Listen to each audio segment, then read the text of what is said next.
Thailand is set to officially welcome a new Prime Minister and her cabinet. They are scheduled to take their oath in front of the King tonight. The ceremony comes 3 weeks after a court ruling removed the then leader over an ethics violation. Prime Minister Paetongtarn Shinawatra will be the third in her family and the youngest ever to take this top position.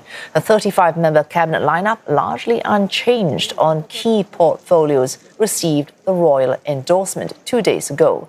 They will convene for a special meeting tomorrow, following group photos in front of the government house in Bangkok.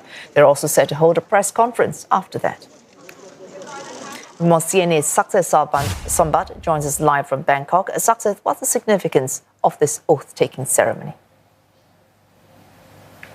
Now, these are the last few steps of protocols that a new government needs to take. We have been at this process for a few weeks already, ever since Prime Minister Srettha Thavisin has been dismissed by the Constitutional Court. We have a new Prime Minister in form of Ms. Paetongtarn Shinawatra. We have a new cabinet which has been endorsed by His Majesty earlier this week, and mostly retaining most of the cabinet ministers from the previous government, but also a few new faces. We're going to mention that in a few seconds. But then also this evening on Friday, that new cabinet is going to meet His Majesty the King and be sworn in, taking an oath, protecting the constitution and be loyal to the monarchy and the country. This is basically what is happening at this point. What's coming up next, though, there are still a few more steps.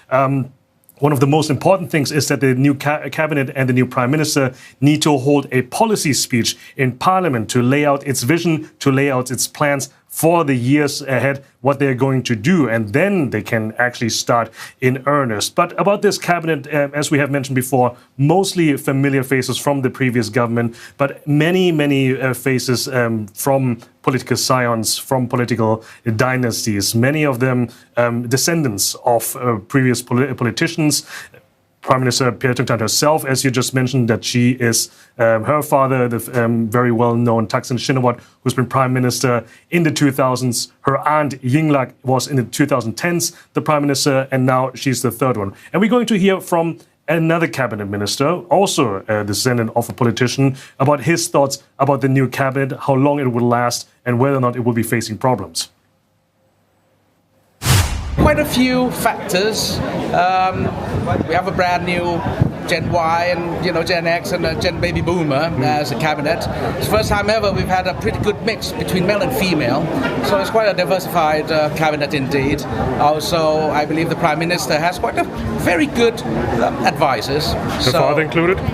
Well, of course, if my father's still here, I would love to use my father as an advisor. Unfortunately, he's gone about 8.5 years now, but I believe this government has a very promising future.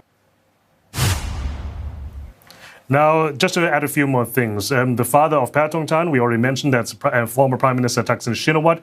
The former father of Mr. Varavut, that's ex-Prime Minister, the late Banhan Silapa Asha, who was Prime Minister in the 1990s. And one more thing, when he was pointing out the diversity, this is the cabinet with the highest number of female cabinet ministers at 8, which is a historic high. Yes, he was referring to a bright, promising future, but of course there are challenges ahead for Ms. Paetongtarn Shinawatra. What challenges might they be? And we're going to be hearing that when that policy speech is made in the days ahead.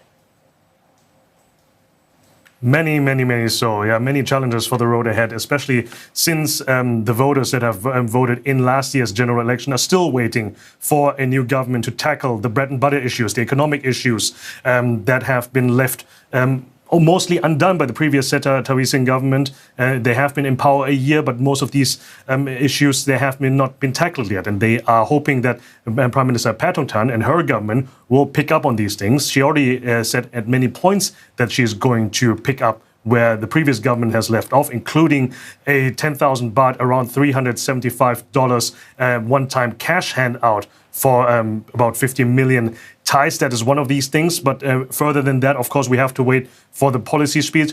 But then there are also political threats here. Not only are we talking about a coalition a motley coalition of former enemies of pure Thai parties and its former enemies, bitter rivals from the political past, from a politically divisive and polarized past, but also external threats as well. Not only do we have a prime minister who's very young and, at least on paper, very inexperienced, but also a father that we have mentioned several times before, her father Thaksin, looming in the shadows, where people are definitely saying that he will have some sort of influence on her, and that could either spell success for the government, or what naysayers will say, it could spell doom. But this is very early on in the new government of the 31st Prime Minister Paetongtarn Shinawatra.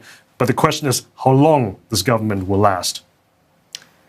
And thanks to Saksith Saiyasombut reporting live just there from Bangkok.